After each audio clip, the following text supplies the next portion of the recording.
အိယာတဲ့လဲပြီးသေကန်ဒီကာလရောက်သွားတော့နတ်ပြည်6ဓာတ်ကနတ်သားနတ်သမီးတွေကနတ်ယထာ6ဆင်းနဲ့လာပြီးတော့လူကြတာတဲ့ဗျာကတ္တပမြတ်စွာဘုရားရဲ့လက်ထက်ကအမျိုးသမီးတရားသိပြီးတော့မထင်ရှားလို့သူ့ရဲ့နာမည်ကိုအညတရနာရီလို့ဒီလိုခေါ်တယ်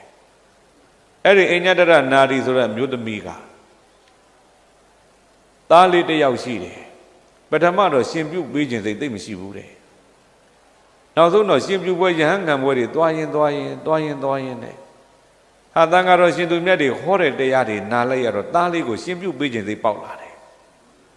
ဟာပြည့်စုံနဲ့တတ်နိုင်တဲ့မျိုးသမီးဆိုတော့ရှင်ပြုတ်ယဟန်ခံတရားတွေနာထားလိုက်ရတဲ့အဲ့ဒီမျိုးသမီးကသားလေးကိုတခါတည်းရှင်ပြုတ်ပေးလိုက်တာကိုရင်လေးကလည်းပြီးတော့သာသနာပေါင်းရောက်တော့ပျော်ပြီးတော့ပရိယတ်တိလို့အထုတ်ပြီးစာသင်လိုက်တာ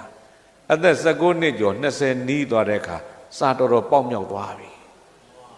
အဲ့ဒီအချိန်မှာဘာဖြစ်တော့မေအမေကိုယ်တိုင်ကပဲအဲ့ဒီကိုရင်ကိုတခါပြန်ပြီးတော့ရန်ခံပေးတယ်ရန်ခံပေးလိုက်တော့အဲ့ဒီတက္ကမကြီးကဘာဖြစ်တော့မေရှင်းတက္ကမလည်းသူပဲရန်တက္ကမကြီးလည်းသူပဲကိုရင်ဝက်သွားတဲ့နေ့ကစပြီးသူ့သားကိုပြီးရောပြစ်ထားသလားပြီးတော့မပြစ်ဘူးတဲ့ပြိတဲ့နေ့တိုင်းကြောင်းသွားပြီးတော့ဆုံးပို့ပေးတယ်ဗျာဟုတ်လားအဲ့ဒီမှာယဟန်ဖြစ်သွားတဲ့သူ့သားကကြိုးစားလိုက်တော့နောက်ဆုံးတော့ပြိတဲ့ပိဋကသုံးပုံဆောင်ကြီးဖြစ်သွားတာပေါ့ပိဋကသုံးပုံဆောင်ကြီးဖြစ်သွားသည့်တိုင်အောင်လဲအမေကပြစ်မထားဘူးတခါတည်းသွားပြီးဆုံးပို့အဲ့ဒီအချိန်မှာသူ့ရဲ့အသည့်ကဘာတိုးလာတယ်လို့မေးလိုက်တော့ငါမှန်ပြီငါသားလေးရှင်ပြုတ်ပေးလိုက်ရဟန်ခံပေးလိုက်ရတာမှန်တော့ဘာဖြစ်လို့တော့မင်းသားဥစဉ်စာချနေတာကြည့်ပြီးပိုးပြီးတော့ဝမ်းသာလို့တယ်ဟုတ်လားဟဲ့ငါလူဘဝမှာထားမယ်ဆိုငါသားခုချိန်ဆိုအိမ်အောင်ကြပြီးတော့ဘလို့ချွေးမနဲ့ငါဘလို့နေရမှမသိဘူးဘလို့သားတွေမွေးလို့ငါမြည်တွေဘလို့ပုံကိုယ်တွေနဲ့ငါဘလို့ရင်ဆိုင်ရမှမသိဘူးအခုတော့ငါသားကနေမွေးဖွားလိုက်တဲ့သာမဏေမလီကြီးညိုစရာကောင်းလိုက်တာယဟန်တော်ကြော်မော်တွေကြီးညိုစရာကောင်းလိုက်တာငါမှန်ပြီမဲ့ညအိယာဝင်နဲ့နှစ်ဖူးပေါ်လက်တင်ပြီးအဲ့ဒါကြည့်ပြီးပီတိဖြစ်တာတဲ့စာဂာနုတ္တိခေါ်တာပေါ့ဟုတ်လားပါနုတ္တိလေသားကိုစွန့်လွတ်လိုက်ရတာစွန့်လွတ်ခြင်းရဲ့တန်ဖိုးကိုသူနားလည်ပြီးတော့ညအိယာဝင်တိုင်းပျော်တာဟုတ်ပြီလားညအိယာဝင်နဲ့သူပျော်တယ်ညအိယာဝင်နဲ့တွေးလိုက်တဲ့နဲ့သူကျဉ်တ်တယ်အဲ့ဒါနဲ့အဲ့ဒီမျိုးသမီးနောက်ဆုံးပြိတ္တတို့ပြောကြပါစို့အသက်ကြီးလို့အိယာတဲ့လဲပြီးသေကန်ဒီကာလရောက်သွားတော့နတ်ပြည်6ဓာတ်ကနတ်သားနတ်သမီးတွေကနတ်ယထာ6ဆင်းနဲ့လာပြီးတော့လူကြတာတဲ့ဗျာဟုတ်ပြီလားနတ်ယထာ6ဆင်းလာလူတယ်ဟာကျွန်တော်တို့နတ်ပြည်လာခဲ့ပါကျွန်တော်တို့နဲ့လိုက်ခဲ့ပါကျွန်တော်တို့ကဘယ်နတ်ပြည်ကကျွန်တော်တို့ကဘယ်ယထာကပါအကုန်လုံးလာလူတယ်သေကန်ဒီကာလရောက်သွားတော့ပြိတဲ့အဲ့ဒီမျိုးသမီးကြီးကြောက်စိတ်တွေရှိလာမိလဲတော့မရှိဘူးကြောက်စိတ်ရှိရလားဘာတွေရှိထားလို့လဲမင်းကောင်းမှုရှိထားလို့ဘာရှိထားလို့ဣရမောရတိပိဇာမောရတိကတ္တပုံညောဥပယထာမောရတိသောမောရတိသောပမောရတိဒိဋ္ဌဝကမ္မဝိတုဒ္ဓိမတနောကတ္တပုံညောပြုထားတဲ့ကောင်းမှုရှိတဲ့ပုဂ္ဂိုလ်သည်ဣရမောရတိဒီဘဝလည်းဝမ်းမြောက်ရတယ်ပိဇာမောရတိနောင်ဘဝလည်းဝမ်းမြောက်ရတယ်ဥပယထာမောရတိဒီဘဝနောင်ဘဝနှစ်ခုသလုံးဝမ်းမြောက်ရတယ်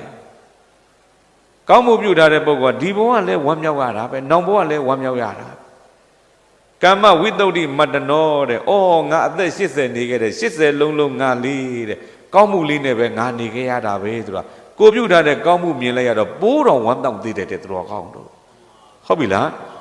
အဲ့ဒါကြောင့်နတ်ယထာတွေ6ဆင်းတဲ့နတ်သားနတ်သမီးတွေလာလူတော်လဲပဲကြောက်စိတ်ရှိရလားကြောက်စိတ်တစ်စက်မှမရှိဘူးအဲ့ဒီမှာသူရဲရဲနဲ့သူ့ပေါ်တက်ပါငါ့ပေါ်တက်ပါလူနေကြတော့သူကမေးတယ်ငါသွားခြင်းနဲ့နတ်ပြေကဖယားလောက်နတ်သားတွေဓမ္မကတိကနတ်သားတွေရှိတဲ့နတ်ပြေပဲငါနေခြင်းနဲ့ငါသွားခြင်းနဲ့ဖယားလောက်နတ်သားရှိရင်အဲ့ဒီဖယားလောက်ဒီကငါတရားနာခြင်းနဲ့ဓမ္မကတိကနတ်သားရှိရင်ဓမ္မကတိကနတ်သားတွေထံကငါဟိုမှာလည်းပဲတရားဆက်နာခြင်းသေးတယ်အဲ့လိုနတ်သားတွေရှိတဲ့နတ်ပြေကိုပဲငါလိုက်ခြင်းနဲ့လို့ပြောတော့အဲ့ဒီမှာတုတိတာနတ်ယထာဘောကနတ်သားကဟာအဲ့ဒါကျွန်တော်တို့နတ်ပြည်ပဲရှိတယ်ကျန်တဲ့နေရာမရှိဘူးဒါဆိုငါတုတိတာနတ်ယထာဘောပဲတက်မယ်ကျန်တဲ့ယထာငါမလိုက်ချင်ဘူးလို့ပြောတဲ့ဗျာကောင်းမှုရှိတာတော့ရွေးချယ်ပိုင်ခွင့်လည်းရှိတယ်ဒါပြောတာဟုတ်လားကောင်းမှုသာမရှိတော့ကောင်းတဲ့ရွေးချယ်ပိုင်ခွင့်ရှိပါမလားရှိပါဘူးဗျာဘယ်ရှိမလဲအဲ့ဒီမှာတုတိတာနတ်ယထာတသိကြံခဲ့တယ် နတ်သက်လူသက်ချွေပြီးတော့သေသွားတော့အဲ့ဒီနာယထာပေါ်တက်ပြီးနတ်သမီးကြီးသူဖြစ်သွားနတ်သမီးဖြစ်သွားတော့တတိကလည်းကောင်းလိုက်တာငါခုနတ်ပြည်မောင်းရတော့မှာပဲဟေ့နတ်ပြည်မမောင်းစင်းနဲ့ငါကြားဘူးတယ်တဲ့ငရဲပြည်ဆိုတာအင်မတန်မှဆင်းရဲတယ်ပင်ပန်းတယ်ဒုက္ခများတယ်လို့ငါကြားဘူးတယ်တောက်ကြစားကြမူးကြယူကြကုသိုလ်မေ့ပြီးတော့နေရတဲ့လူတွေအတွက်အဲ့လိုငရဲပြည်ကြီးဘလောက်ထိပင်ပန်းတယ်ဆင်းရဲတယ်ဆိုတာလဲငါသွားကြည့်ကျင်သေးတယ်အဲ့ဒါကြောင့်ငါ့ကိုအဲ့ဒီလိုက်ဖို့ပေးစမ်းလို့ပြောတယ်ဗျာနတ်ယထာကိုငရဲပြည်မောင်းခိုင်းတာဟုတ်လားဟာအဲ့ဒီမှာနတ်ယထာနတ်သားကြီးကလည်းရပါတယ်မောင်းပေးပါမယ်ငရဲပြည်မောင်းတာဒီရှင့်တက္ကမဓာလို့မထင်စေနဲ့ပေါ့ပန်းဝင်လေးတွေနဲ့ဗာလေးတွေအလှပြင်ထားပေါ့ဟုတ်လားအဲ့ဒီမှာရှင့်တက္ကမယဟန်တက္ကမနတ်သမီးကြီးငရဲပြည်ဖြတ်သွားလေတော့ငရဲပြည်ကြီးတကူလုံးကတတ်တာဖြတ်တာတွေရပ်ပြီးတော့အားလုံးဟာအေးချမ်းနေတာတဲ့တခါမှဒီလိုကုမဖြစ်ဘူးပဲနဲ့ဘလို့ကြောင့်ဖြစ်တယ်လေအားလုံးကငရဲပြည်ကလူတွေအံ့ဩကုန်ကြနောက်ဆုံးတော့သိကြတယ်ခါတိုင်းဆိုရင်ကွာငါမနဲ့မိုးလင်းတာနဲ့တပြိုင်နဲ့ပေါ့နောက်ကျောကအကြီးနဲ့ချိတ်အဲ့ဒါနောက်ကနေဒုံကြီးနဲ့ရိုက်နာလို့မို့ရှေ့မတိုးရင်ဒုံနဲ့ရိုက်လို့နာလို့ရှေ့သွားနောက်က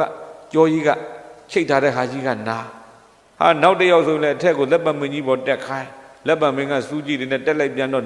ရင်ဘတ်ကိုစူးနဲ့ထိုးမတက်ပြန်တော့နောက်ကဒုံနဲ့ရိုက်ဟာတချို့ကြတော့ရှာကြီးကိုအနဲ့ထိုးတန်နဲ့ထိုးအမျိုးမျိုးဒုက္ခတွေခံကြရဒီဒုက္ခတွေတို့မခံရဘူးဘလို့ဖြစ်သွားတာတော့ဆိုတော့ရှင့်တက္ကမယဟန်တက္ကမကြီးတို့ငရဲပြေကဖြတ်သွားလို့တယ်သူလာတဲ့အခိုက်မို့တို့အင်းငင်းချမ်းသာခွင့်ရတာတယ်ဟာလူပြေကလူတွေရှင်ပြုယဟန်ခံတွေများများလုံနိုင်ကြပါစေရှင်ပြုတဲ့လို့ယဟန်တက္ကမတွေရဲ့လို့ရှင့်တက္ကမဆိုတဲ့အမည်တွေများများခံယူပြီးတော့နတ်ပြည်များသွားရင်နတ်ပြည်မသွားခင်ဒီအညတရနာရီမျိုးသမီးလို့တို့ငရဲပြည်ကိုလာပြီးကြည်နိုင်ကြပါစေဘာဖြစ်လို့တော့မင်းချမ်းသာလွန်းလို့ဟုတ်လား